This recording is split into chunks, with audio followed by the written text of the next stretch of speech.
आत्महत्याको कारण थियो। नेपालमा फ्री फायर ब्यान गर्नुभन्दा पहिला विद्यार्थीहरू नेपालमा फ्री फायर ब्यान हुने कुरा फ्री फायर ब्यान सम्माननीय सभामुख महोदय, अनि के बालन सरकार नेपालमा फ्री फायर ब्यान कहाँ गयो केटा हो, कहाँ गयो तिम्रो, कहाँ गयो? होइन हौ, आज भोलि म के सुन्दैछु होइन, फ्री फायर ब्यान भन्छ नि त। यो नेपालमा फ्री फायर ब्यान त हजारौँचोटि भइसक्यो त हौ, मैले थाहा पाएकोदेखि त होइन। पहिला पनि ब्यान भन्यो, सर्भर चेन्ज भयो होइन, इन्डियन सर्भरबाट बङ्गलादेश सर्भर भयो। अनि ताकि अहिले चाहिँ के भएको रहेछ भने फ्री फायर ब्यान भनेर एउटा बच्चाले भनौँ न, बालकले चाहिँ अब बाउले फोन गेम खेल्दाखेरि फोन खोज्दाखेरि अनि त्यो बच्चाले चाहिँ सुसाइड गरेछन् होइन।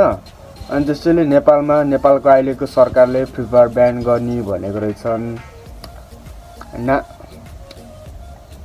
फ्री फायर ब्यान गर भने त एउटाको अब ज्यान गएको छ होइन, खेल्नु नपाएर।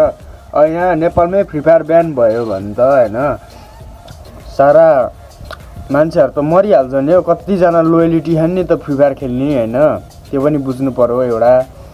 अनि खासमा के हो भने आफ्नो बच्चाको त आफै सुरक्षा राख्नुपर्छ होइन। सानैदेखि फोन नदिने होइन, सानैदेखि फोन दिएन भने त नबिग्रिनु सक्छ होइन। अब त्यो चाहिँ आफ्नो बच्चाको है। फ्री फायर ब्यान भन्छ, अब नेपालमै फ्री फायर ब्यान भयो भने त अनि के हुन्छ त हाल। सारा जनताहरूले त अनि जेन्जी आन्दोलन भएको थियो त त्योभन्दा कडा त फ्री फायर आन्दोलन हुन्छ होला सायद। म पनि अब फ्री फायर प्लेयर हो, पहिला त असाध्यै खेलिन्थ्यो, आजभोलि चाहिँ त्यति वास्त लाग्दैन मलाई चाहिँ। त्यही पनि माया छ फ्री फायरमा, मैले पनि खेलेको पहिल्यैदेखि, माया छ फुल्ली। अब त्यही हो, फ्री फायर ब्यान भयो भने त मान्छेको त कति लाखौँ होइन, त्यो के अरे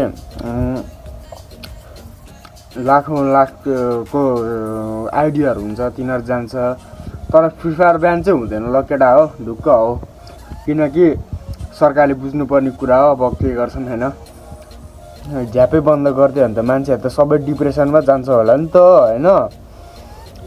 अब त्यही हो केटा हो, अब हल्ला गर्नु छोडिदियो टिकटकतिर, फ्री फायर ब्यान हुँदैन, चल्छ केटा हो, मजाले खेल फ्री फायर।